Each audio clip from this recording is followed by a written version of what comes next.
Hello and welcome to this special edition of the ABCs of MIPS. I'm Carol Flagg of High Tech Answers. Thanks for tuning in today. On the ABCs of MIPS, we address your questions covering the full spectrum of the payment program alphabet, including MU, PQRS, VBM, and more. On today's broadcast, we are discussing the release of the final rule for MACRA. Our experts from SA Ignite include Tom Lee. Tom is a serial entrepreneur and leading expert in healthcare value-based programs such as MIPS, MACRA, Meaningful Use, and PQRS. He is the father of 2 small children, and after a frightening personal healthcare experience, his concern for their future in the world inspired him to create a company that matched his personal passion, and that is driving innovation in the public healthcare system. Beth Hauk has led strategy and business development for Northwestern Memorial Healthcare and the Rehabilitation Institute of Chicago. She was a vice president at Press Ganey, and previous to that was the CEO of Patient Impact, a successful patient satisfaction measurement startup company. Matthew Fusen is new to SA Ignite, and he's an experienced senior leader in the healthcare industry, recently joining the company from Allscripts. At Allscripts, Matt was focused on the transition from fee-to-service to value-based care, providing strategic consulting for MACRA, the Quality Payment Program, and CMS Innovation Center models, including ACOs, bundle payments, and comprehensive primary care models. Thank you to the 3 of you for joining us today. Tom, I'm going to go on mute and turn the presentation over to you. Sounds great. Thank you, Carol. Well, we're very excited. I'm sure it's been hectic last couple business days for folks, and we're really looking to have a good discussion today. So today we're going to deliver some of the key aspects of the Quality Payment Program. We have a whole team here at SA Ignite that's been focused on the 2,400 pages and hope to give you some real things to focus on going forward. We're all going to talk specifically about impacts to MIPS, dive into the MIPS categories, as well as talk about impacts to alternative payment models, and then have some nice Q&A here. So right off the bat, let's go right into just at a glance recap. A lot of you already know this is Quality Payment Program out of MACRA. 2 main branches. One is the MIPS side, and the other is the alternative payment model side. And then within the alternative payment models, you have advanced APMs or non-advanced APMs. And advanced APMs do things like impose greater risks financially on providers and organizations, as well as some other requirements that make it such that these APM participants, advanced APMs participants, are going to be able to get a 5% annual bonus on their Part B and actually be exempt from the other branch here, that's MIPS. All right, that's sort of high level. And really, the final rule obviously defines all of this. And for those of you who've been with us for some months now on a monthly basis and really talking about the proposed rule and what it can mean, what you're going to see very shortly is a lot of the things have really been finalized, and a lot of the open questions have been answered by CMS, and we will talk more about that. CMS within the final rule makes lots of interesting projections numerically about where providers are going to lie in the program. And very specifically for next year is out of approximately the 1.3 million Part B clinicians, CMS is now projecting that about 600,000 of these clinicians will be eligible and subject to MIPS, and actually a higher number than they projected in the proposed rule, now moving up to about 100,000 being in advanced APMs in 2017. So that's really exciting to see. So let's start out with the MIPS categories, as well as how the scoring is going to work here. So many things have been finalized the way that we all expected. 100-point system for scoring providers, ranking peers nationally, using benchmarks and performance thresholds, reporting scores publicly, that's been finalized. The big part that has changed is really around the weighting. And so the resource use cost category for the first year of MIPS only has been set at 0 points. And for those of you who like reading the public commentary in the final rule, as well as CMS's response to it, the fundamental reason for that is that a lot of the cost measures are the newer episode-based measures, which will benefit from some more experience in the field in terms of how they actually play out. And so for that reason, CMS decided to take those 10 points that cost was previously driving and put them all over into quality. So now quality is more important than ever. And these two other categories, CPIA and ACI, have remained the same. Now, the other part, and we're going to get into a lot more of this on the next slide or two, is in terms of the financial impact. And really what was really finalized was the whole financial mechanism was finalized the way it was originally contemplated in terms of escalating incentive and penalty potential as we go throughout the years. $500 million of exceptional performance bonus that must be distributed to the high performers.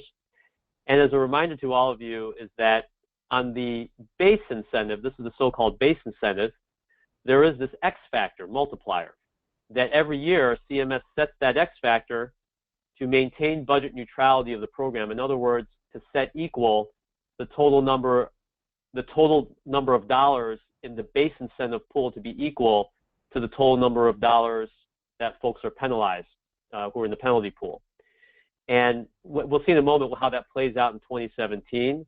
But really the big message is if you really look at this as a treadmill that is going on under MIPS for years, that really looking at it as something where you've got to get on the treadmill earlier and start at least walking in the first year, because it's going to start speeding up and then the financial impacts start to get higher and higher. That part has all been validated.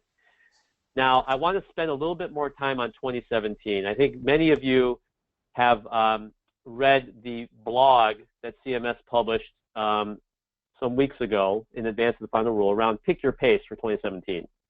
And in that Pick Your Pace blog, it talked about a number of different options for providers to participate in 2017. The thing about the final rule what final rule really clarifies is it really clarifies the fact that the three options that are not advanced APM, but the three options which are some data, partial year, and full year, all three of those options can really be explained by this one slide. Is that really, those are really three sample ways of actually reaping certain incentives based on how much data you report, how many measures you report, as well as what your performance is. And what I want to do is first walk you through this slide and then talk about a couple of examples. So by basically greatly reducing the number of providers that would get penalized, what CMS decided to do was to use, I think, a very clever way of using what's already in the legislation. So what they did is they took that performance threshold number of points and they took it all the way down to only 3 points. And which means that if you get a performance score that is less than 3, that's the only situation in which you get the 4% penalty, or if you don't report for the program at all. If you report for only one measure, whether that measure be in ACI, in quality, or in CPIA, you will find, by just reporting one measure, you will be able to get either exactly 3 points or slightly above 3 points, meaning that you start to either get into some very small incentive, as you can see it sort of grows very gradually here, or if you end up with exactly 3 points, then you will have neutral adjustment. And so you may ask yourselves, like, how can an organization just get exactly 3 points? Here's an example, is if you decide to only report one measure for the quality category, and if that measure meets any one of 3 conditions, such as it doesn't have enough eligible cases in the denominator, it's below 20, or if you are not able to report on at least 50% of your patients for that measure, then in either of those 2 situations, by example, you would get exactly 3 points, which CMS would assign you 3 points just for the 2017 year. Okay, so so when you think about the Pick Your Pace options, that's really operationally how you would do the quote-unquote option 1, the sum data one, by just reporting one measure. And there's a variety of different ways to go to kind of be in that category. Now, as you move up this scale and go to higher and higher points, think about the case where you report only a 90-day period of data, okay, which is really the minimum. The minimum period of data that you're really allowed to report for the various categories.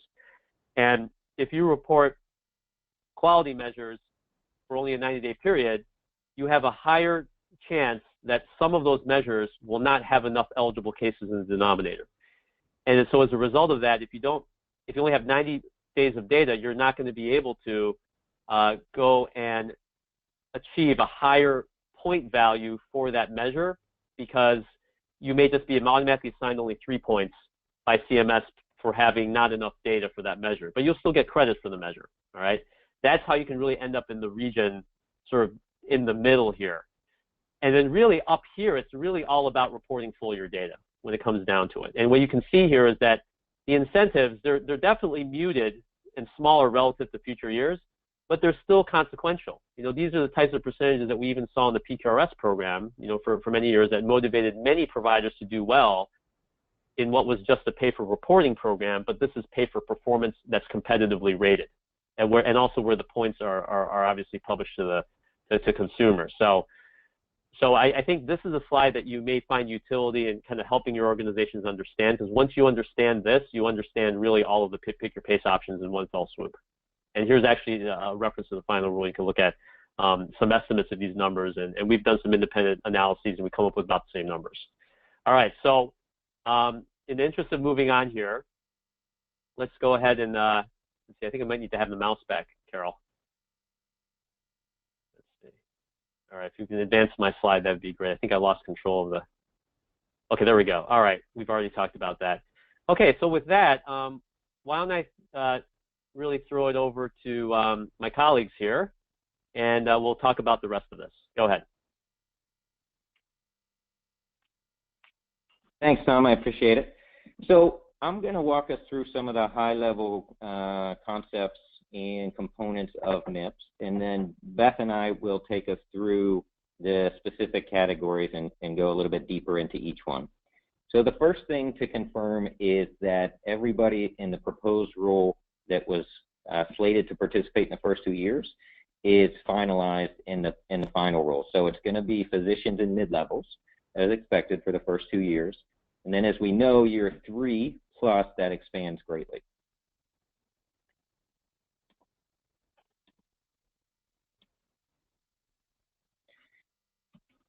So on the eligibility front, CMS received lots of comments back from what they had proposed in the first rule, and they listened. So they made some changes, and it had some pretty significant impacts as to the number of anticipated eligible clinicians for 2017. So the first, which is the same as the proposed rule, first year of Medicare Part B participation is exempt from MIPS. The changes were the low volume changes. So it was originally 10,000 or less in reimbursement. CMS moved that up to 30,000 or less in reimbursement, which again had a very significant impact on the total number of clinicians. As Tom showed earlier, it's estimated to be around 600,000 now, so it dropped it a couple 100,000. Or care for 100 or fewer Medicare patients in the year. And then, of course, the advanced alternative payment model track. So 2 criteria there. We'll talk a little bit more later on, but it's being in an advanced alternative payment model and also hitting certain thresholds. So those are the 3 buckets that drive who is not eligible or is exempt from MIPS in 2017. There are also impacts to scoring across the MIPS categories based on clinician attributes, and it's very important to understand those and understand how they impact your organization as you're putting together your strategy and execution. So for hospital-based clinicians, as an example, in the MU rule, they had to provide 90% or more of their professional services through an inpatient setting. CMS has now lowered that to 75%. So if you provide 75% or more through that inpatient setting, you are removed from having to partake in the ACI category or the MU category. So that reweights to 0, shifts to quality. So for a hospital-based clinician that chooses not to participate in the ACI, 85% of their score would come from quality and 15% from CPIA. Non-patient facing clinicians, a couple things here. In the CPIA category, clinical practice improvement category, they will only have to report or accumulate half of the total number of points to get full credit for the category, and we have some scoring examples for that later in the deck to go through. Another important component here is in the proposed rule, there was some options some variation, I should say, for non-patient facing clinicians in the quality category. Those have gone away because now nobody's required to do the cross-cutting measure. So non-patient facing clinicians have the same requirements and will be scored the same way as patient facing in the quality category. And then variations for small practices, practices located in rural areas, or HPFAs. An example here are small practices. So CMS defines small practices in this role as 15 clinicians or fewer. If you report as a group with 15 clinicians or fewer, the one population health measure that remained in quality that Beth will get into further, which was the all-cause readmission, is not included. So small practices would be scored on the quality measures they choose and would not have that population health measure. So these are throughout the rule. Again, really important to understand your organization's makeup and where all the variations are when you're putting together your strategy and execution plan. So there are 3 different ways to participate in MIPS. Individual, with the most simple version, right, at the NPI level. Group is defined in the rule by CMS as a TIN. And between individual and group, it's an all or nothing selection, meaning that if you choose to report individually, across all 4 of the categories, you must report individually. If you choose to report as a group, the same applies. You can't mix and match. And then there's the APM entity group. This, best way to go through this is a very simple scenario, which is the last slide. I apologize. I just lost my connection, so I'm back. That is weird. Okay. Oh, I take that back. So go ahead, Matt. Thank you. I apologize. We were just going to reiterate what Tom had covered a little bit earlier, is really the differences in that pick your pace. So there's 2 sets of scenarios that you can run. One is what Tom said, report some data. The other is partial or full year, but the requirements there stay the same. As you can see, there's variations between hospital-based, non-patient facing, et cetera, as well as some reporting variations, but those are the basic reporting requirements for the MIPS scoring for 2017. So with that, I would like to turn it over to Beth to start walking through the specific categories. Great, thanks so much, Matt. I'm clicking, I believe. Okay, so just a quick reminder, Tom had this on one of the earlier slides, but again, in 2017, resource use goes down to 0%. In 2018, it goes back up to 10%, and the quality category goes down to 50%. But we're going to really focus on 2017. And because that is the highest percentage of the total MIPS points, I'm going to start in that category to give you guys an overview of what's going on. Okay, I'm going to take you through some of the elements of the quality component and reference some of what they did in the proposed rule, just as a reference point for those of you that are ultra familiar with what was proposed in the first place. So the first part is related to the measures. So they again finalized 6 measures, so that did not change, and that is for all of the reporting methods except for GPRO web interface. They did change the requirement that you have 1 outcome and 1 cross-cutting measure, and they said that you only need 1 outcome measure instead of both. They also said that you can report 1 subspecialty or specialty measure set, and they do have those listed. And in some cases, those subspecialty and specialty measure sets have more than 6 measures, and in some cases, they have less than 6 measures. But the requirement is that you report the entire measure set. And then lastly, which again, if you love reading comments and want to see some of the background behind this, but they, due to quite a bit of feedback about CMS measures 1 and 2, which are those population-based measures, they eliminated those from the counts, so those will not count towards the quality score. So what we heard a lot in those comments is really the fact that you learn about that information in arrears, so it's very hard to manage to it. So in the transition year, they really wanted to make this simpler and really work on that which you can have control over. CMS3, which is the readmission rate measure, that is still included for practices of 16 docs or more. So that will be for the larger practices, but not a requirement for the small practices. On the scoring front, they did not change the scoring of the points on a decile scale. So as you may remember, each of the measures would be scored on a decile scale relative to the benchmark. And those benchmarks would be set based on each of the different submission methods. So as an example, if you scored 90% on a measure, but that was only in the 80th decile, you would get 8 points for that specific measure. They did change, though, the floor. So instead of the floor being 0, the floor is actually 3 points in 2017 just for submitting the measure. They actually extended the 3-point scoring broader than that too. So just like Tom was talking about when he showed the chart and showed the performance threshold of 3 points, it does relate to this. And that is, even if you didn't meet the patient threshold or didn't even meet the case minimum, you still would get 3 points for submitting. So really 3 points is the floor for that score. The patient threshold that they had proposed was actually at 90%, and that means that you would have to submit data on 90% of your patient base. In 2017, they lowered that patient threshold for the non-GPRO web interface methods to 50%.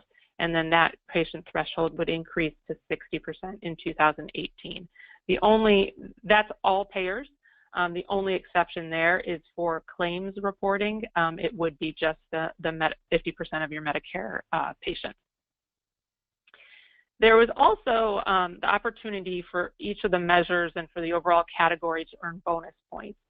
So they had a lower threshold for the amount of bonus points that you could earn in the proposed rule, and they actually increased that to 10% for that transition year.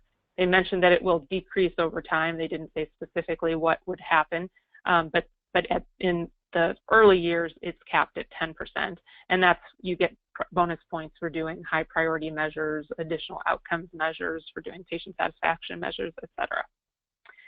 There's also something that is definitely new, and they spent a lot of time on this in the proposed rule, yet they ended up not addressing it in the way that you might have expected based on the amount of words that were spent on the proposed rule, and that is the topped-out measures. So the concept is that some measures people are performing extremely well on, and CMS wanted to drive people to choosing measures other than the ones that everybody is scoring really high on. Problem is, most of the measures in the measure set, or I should say at least 50% is what I heard, are topped-out measures. So with such a high volume of the measures being topped-out measures, they didn't think they could penalize those measures, and again, wanted to really drive participation in the program. So rather than the topped-out measures only scoring a high of 8 points, which is what they had proposed, it will be scored the same as all measures. So if you are in the highest decile, which will be harder, but if you are in the highest decile for this measure, you would be able to get 10 points. They do again mention that in future years they expect to adjust that, but in this first transition years, this is how the measures would be scored. And then the last point related to, again, that 3 points, but also related to benchmarks in general, is they really want to drive people to reporting different measures, simply because then that helps them get more data on those measures to ultimately create a benchmark. So for those measures that do not have a benchmark, and for create a benchmark, have enough of a volume to create a benchmark in that year. Okay, so if you submit the measures in 2017, there's enough data to create a benchmark for a no benchmark measure. The floor, the bottom, the worst you can score on that measure is 3 points. So recognizing you don't have your comparison to a benchmark, they made a floor of 3 points. If that in that same submission year they don't give enough points, or there aren't enough cases in order to create a benchmark, then that measure would score 3 points, and it would score 3 points for everybody, no matter what was submitted.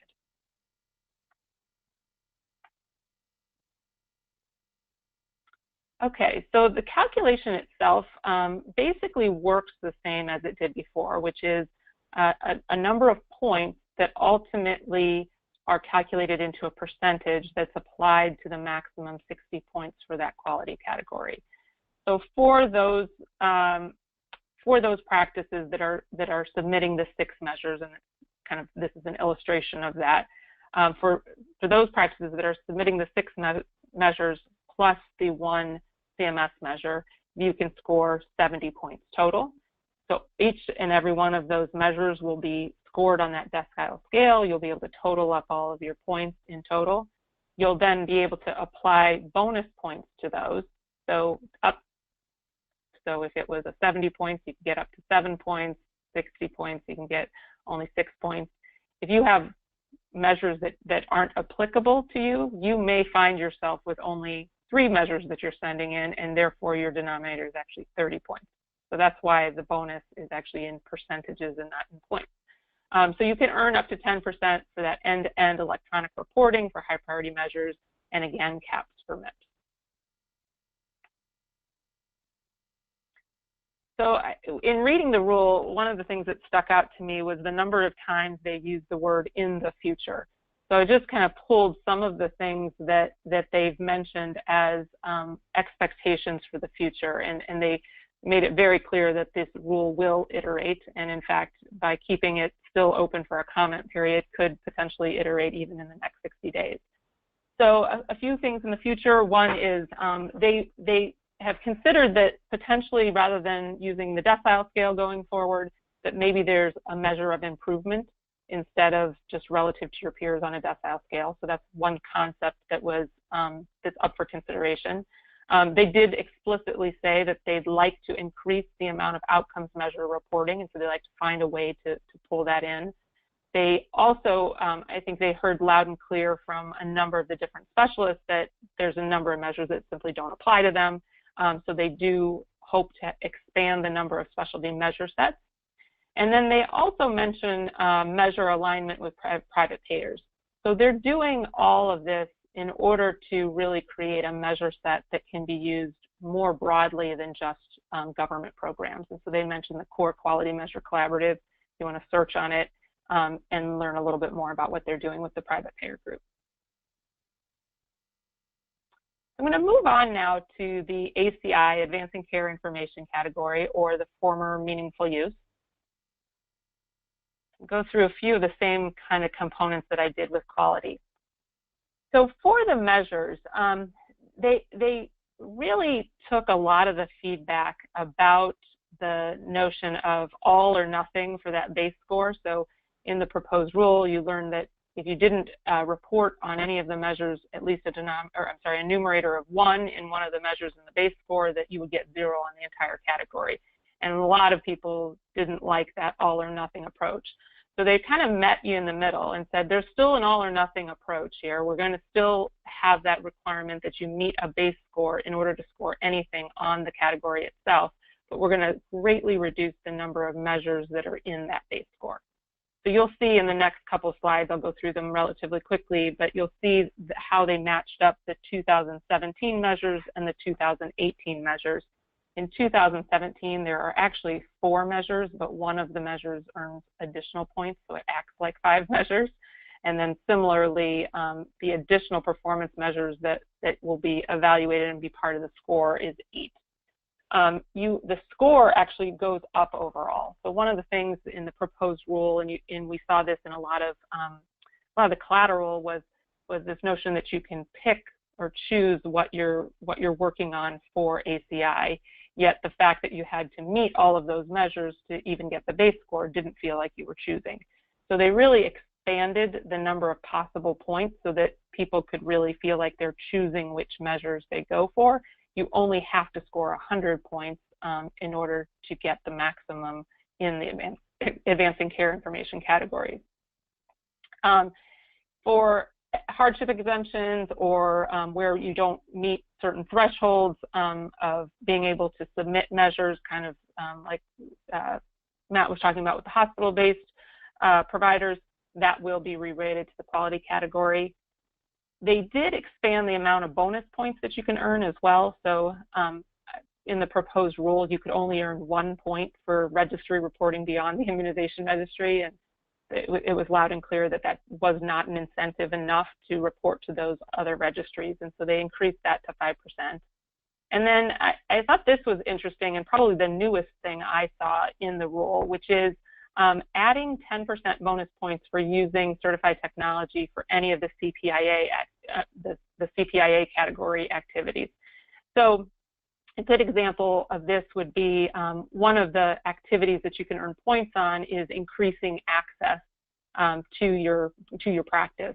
And so if you increase that access via your portal use and providing access so that somebody can respond to a message late at night, that expands your access, and you're meeting that because you're using one of the measures from the ACI category. So I thought that alignment was interesting, and they're actually rewarding it with a fair amount of bonus points as well. So some of the key finalized changes that did not really change. Medicaid EHR incentive program remains a separate program. Lots of comments about that, but basically the answer is these are two separate regulations. This needs to stay a separate program. So the Medicaid EHR incentive program will be separate, and you will have to do separate reporting. They did not change the different ways that you could submit. They did recognize that there's not much information for the vendors that might be creating or augmenting their file formats in order to also send in ACI information. So they recognize that that 2017 transition year may not be the year when some of the other methods are available, but the broader message of there will be multiple submission methods stays the same. They did keep the 90-day reporting for 2017, so that transition year 90-day reporting is across all the categories, but it is also 90-day reporting in 2018, only ACI, and that's specifically to support the upgrade to the 2015 certified system. So they learned from the 2013-14 flexibility rule situation that they had to kind of come out later and then support and move to 90 days. They came out and said, yes, we recognize in 2018, while everybody moves to this new certified technology, that that's going to be difficult, and so they reduced the reporting requirement.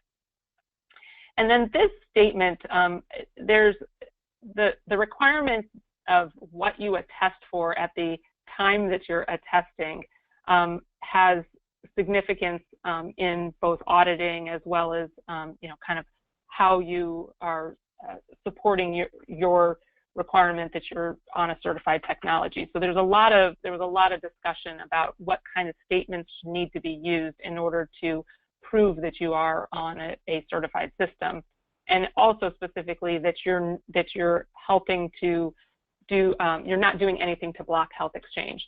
So this was put out there as something that would go into effect in 2016, and therefore would be as part of the 2016 performance year under the Meaningful Use program. They did roll this back. It won't start until a performance year, January 1st, 2017. So it won't start until MIPS. We will not see this statement during this attestation season. The structure, again, the base points are 50 points. The performance points, you can get up to a total of 90 points, and then 15 bonus points for that total of a possible 155 points, which ultimately you only need 100 of in order to get the full 25 points for that category. For the 50-point base score, you'll see that e-prescribe is in there, health information exchange, so they use the same language, which is in the 2017 or the modified stage 2 measures. They call them ACI transition objectives, but they are modified stage 2 measures. Security risk analysis, and the provide patient access. And in the performance score, you'll see that, again, they specifically call out the 2017 ACI transition objectives.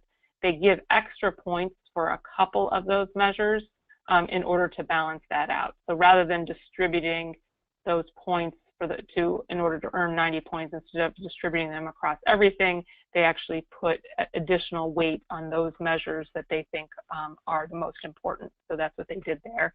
In 2008, the 2018 measures and going forward, those align specifically with the stage 3 measures and would be part of a 2015 certified system.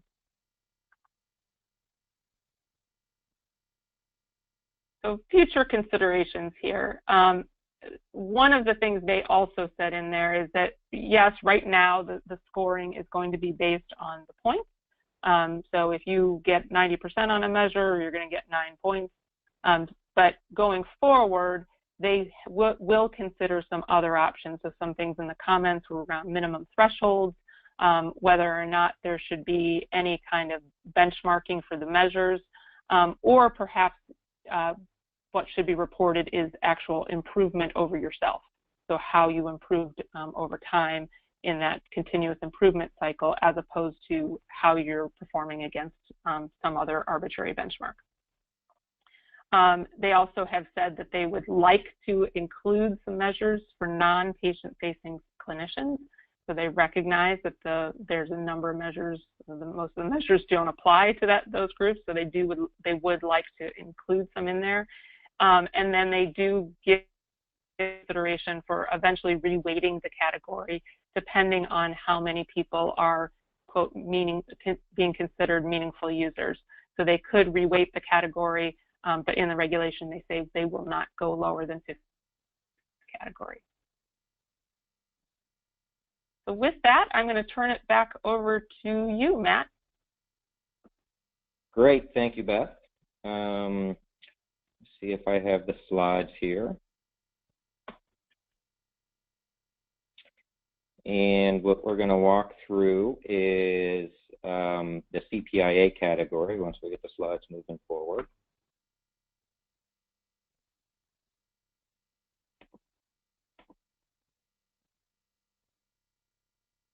Carol, maybe you can help us just slide them forward. There we go.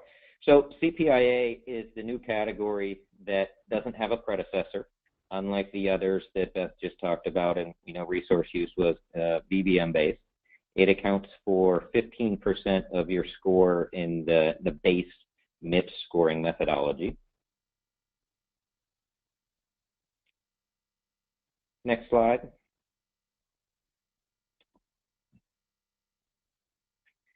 So Tom touched on this a little bit. This new category, it's heavily based on patient-centered medical home standards. So the activities will look very familiar to you that have gone through PCMH recognition in one model or another. There's 94 activities across these 8 categories that you see. Each of these is weighted, so each activity has a weighting assigned. CMS has either put it as a high or a medium. So a high is equal to 20 points, and a medium is worth 10 points. Out of the 94, only 14 of those are high. So obviously, the large majority are those mediums. So as you're looking at which ones to do, if you can select some of the high ones, you'll have a bit of an advantage there. And this is 90-day attestation. So you must complete this activity through a complete 90-day period. And then, of course, document that you've been able to do that. So a lot of the focus here as you're making your selections are, what are you doing? What have you been able to accomplish? But ensuring that you are documenting for audit purposes. So from a scoring perspective, mentioned it earlier, this is a change from the proposed rule. So in the proposed rule, CMS had this category at 60 points to get full credit, the full 15%. They've now reduced that to 40 points. So in the eligible clinician group without any variations, you need to accomplish 40 points to get the full 15%. And you can do that in any way. Just 2 examples here. You can have 2 highs to equal 40. You can have a high and 2 mediums. You can have 4 mediums. You can also go above that. Once you max out at 40, you get your full 15%, but you can participate in more than what equals 40 exactly. And then for some of the exception criteria earlier where we were saying the clinician attributes drive some changes, This is that example we used. So for those attributes, you only have to accumulate 20 points to get your full 15% in this category. And again, how you gather and collect those doesn't matter across the different items. So the real key here is selection out of the 94, what is most pertinent to your organization, and then ensuring that you're accomplishing that across the 90-day period, but really importantly, how are you documenting that to ensure you can handle any audit that comes from CMS. So we're also going to touch base quickly here on alternative payment models. I want to make sure we leave time for questions. There were some significant changes here. So CMS got a lot of feedback in the comments and generally about having an advanced alternative payment model track that they were promoting very heavily, but very, very few options for people to actually participate in it. And one of the reasons for that was the threshold for financial risk that had to be in place to be considered an advanced alternative payment model. In the final rule, they have reduced that. So by reducing that, more alternative payment models will qualify as advanced, to the point where CMS is estimating that 20 to 25% of ECs will be participating in the advanced alternative payment model track come 2018. There's going to be a number of ways that they accomplish that. Probably the biggest announcement as part of this is they announced the creation of an MSSP Track 1+, they're calling it. This is going to qualify as an advanced alternative payment model starting in 2018, and it provides the opportunity for all of the Track 1 participants to quickly transition to an advanced APM. So even if you're within your 3-year contract for Track 1 ACO, you'll be able to transition to 1+, as well as new participants applying for that. So expectation is in the first half of 2017, that application window will be open, and we'll understand all the details of that model. They also are going to start opening up models that are closed. So some models work on a rolling basis through applications either once or twice a year. Other models open up, they start and they're closed for the duration, whether that's 4 or 5 years. A great example here is CPC Plus. So we still don't know who's been accepted to that, but they plan on opening that up to expand that. Some of the other bundled payment models, like Oncology Care model, that's closed for the 5 years, the expectation is they're going to open that. So CMS really took the feedback and is making changes to provide many more opportunities for clinicians and groups and practices to get into the advanced alternative payment model track. Something to call out is the scoring. So even if you're not in an advanced APM, there are MIPS APMs. A great example of this and most common is MSSP Track 1. And they have a APM scoring standard, it's called. So you still participate in MIPS, you still have the adjustments for reimbursement based on the MIPS scale, but how your scoring is done is different if you're in a MIPS APM. They will announce all of the MIPS APMs prior to the performance year. And the key point here is if you're participating in a MIPS APM, that entire APM entity group gets the same score, and all of the clinicians in that will receive that score. So you really are bought in with that APM, especially the ACO model, as intended. And then just to finalize on the advanced APMs, you can see for 2017, while there's a lot of changes coming, nothing new has opened up as of right now. So you still have the 5 that were in the proposed rule. The thresholds for participation for 17 and 18 haven't changed. 25% of payments must flow through that advanced APM to be a qualified participant, or 20% of the patients must flow through. And if you hit both of those criteria, then you are in the advanced alternative payment model track, and you will see a 5% bonus payment. This is a lump sum payment that you would recognize in 2019. And with that, I will turn it back over to Carol for Q&A. Oh, great. Well, thank you so much. We do have 15 minutes left, so we are going to be able to take a handful of questions. We have a lot of questions coming in from the people on the line today, and the system does capture your question, and our team of experts from SA Ignite can email you offline to address your question if we don't get to it, and many of them we won't, but we're going to get through a few, starting with, do you have to choose one reporting option to cover all categories, or can we choose group for some and individual for others? Hi, Carol. It's Beth. I'm going to take this one. So it's an easy answer. You do have to choose the same individual versus group across all categories. So if you choose to report as an individual, it applies in all places. Now, from a submission method standpoint, just to kind of expand on it a little bit, you do not have to necessarily submit the same way in all categories. So you can submit via attestation in ACI and GPro web interface in the quality category, for example. So you do not have to use the same submission method, but individual versus group has to be the same. Okay. I've got a number of people asking, what do we do now to get started? I mean, it's almost November 1st, and what's critical right now? Yeah, that's a great question. This is Tom. You know, what we're hearing are really three key things. One is what we're doing today right now, which is education. And as we've talked about over the months leading up to the final rule here, particularly education for the senior leadership of organizations to understand the financial impacts, to really understand some of the key levers that one can pull to really do well in the program. The second one is to really try to get a read on what is your MIPS baseline score. So using your existing meaningful use PQRS measures where you think you're going to land with CPIA, for example, really understanding how the program is scored, and then really going out and figuring out where most likely your score would lie if the program were to start today, and not waiting until January 1st in order to do that. And I think the final thing that we're also hearing is a lot of discussion around resourcing and organizational adjustments, sometimes looking at how different roles that have played important that have been important in the past, such as around meaningful use management or PQRS and quality reporting.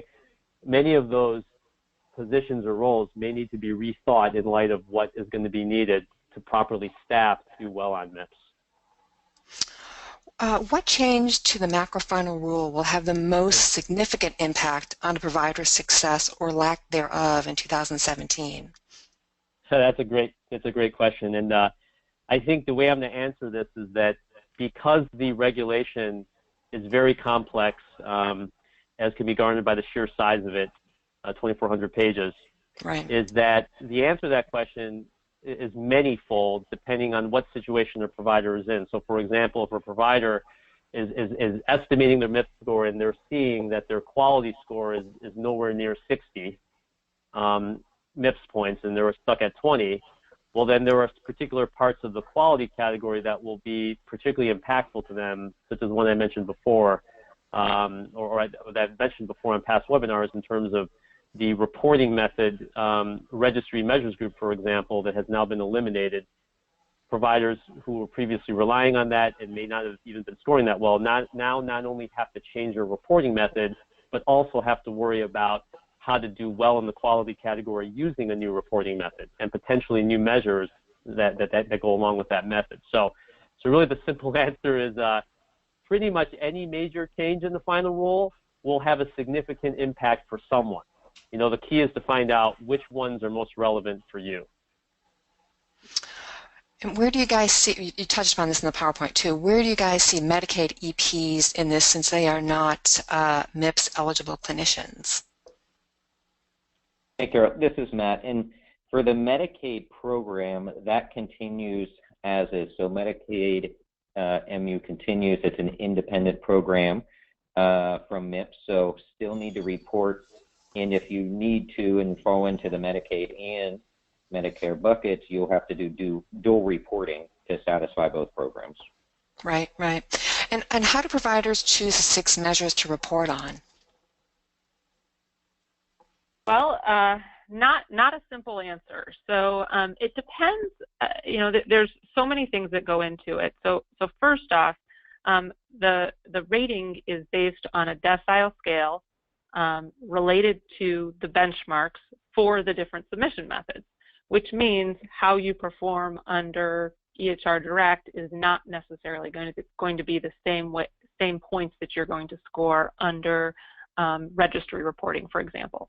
So just understanding that those two things are going to be different is kind of a starting point. The second is you will want to both report on measures, obviously, that help maximize your score, which will ultimately include those measures that are more likely to get you bonus points, as well as ones that you're performing well against a decile scale. So you're going to need to do that, but you're going to need to do that in concert with making sure that you're meeting all of the requirements as they're listed. So not a simple answer. It's kind of an iterative process.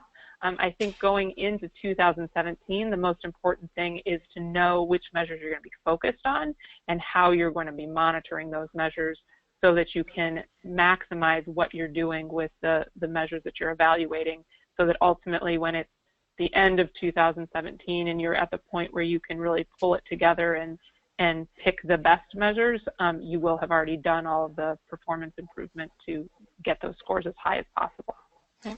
And how do you guys think about, how do you think about the pros and cons of MIPS versus an APM model? So I hate to echo Beth on this one, but also unfortunately not an easy question. There's so many variables.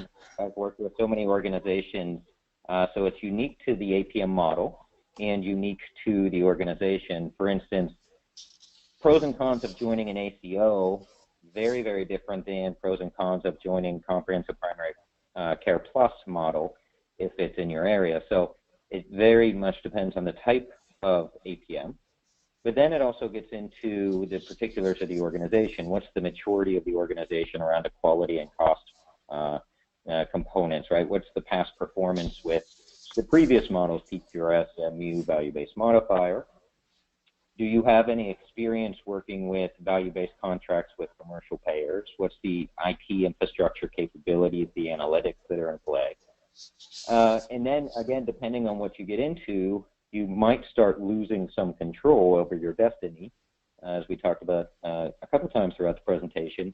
Joining an APM, especially an ACO, can put you in a scenario where you have much less control over your individual or group destiny. So there's pros and cons of the control factor. So it really is a complex set of analysis that needs to be done based on the APM type, as well as your organization and even the market that you're in. For those practices that elect to start out slowly, like getting back to that slide that Tom was on, will they, the treadmill analogy, will they fall far behind, or will they be able to catch up to their peers at some point? That's a great question.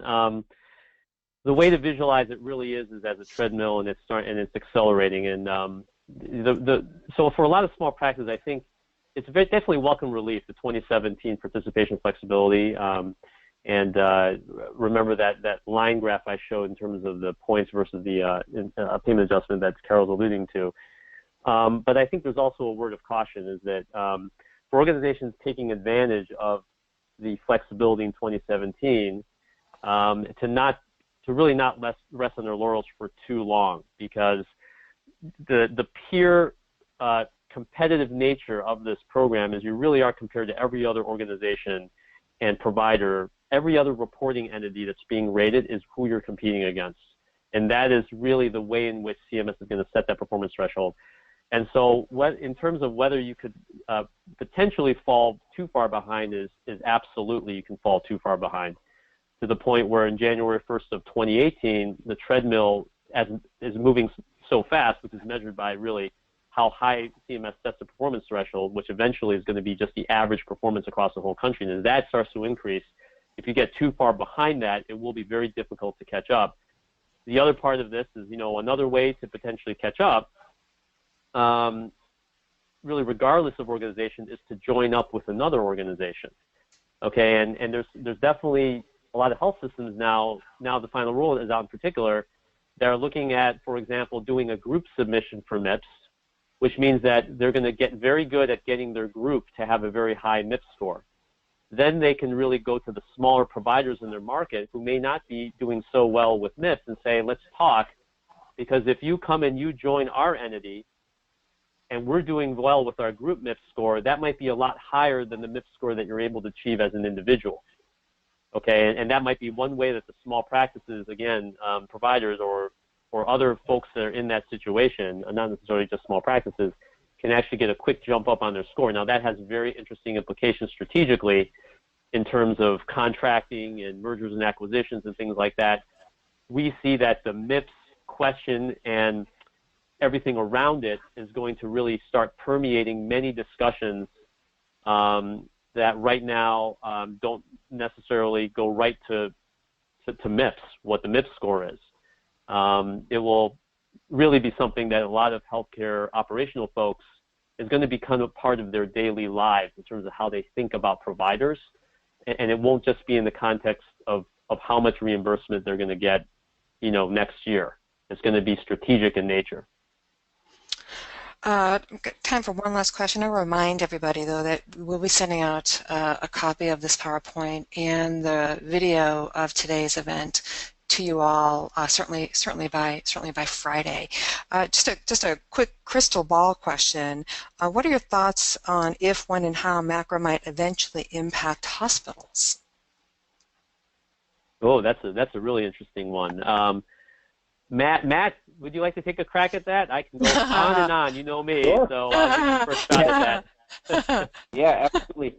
So it already is going to have impact because the real intention, right, of the rule is to move everybody out of MIPS, or as many as possible out of MIPS into APMs.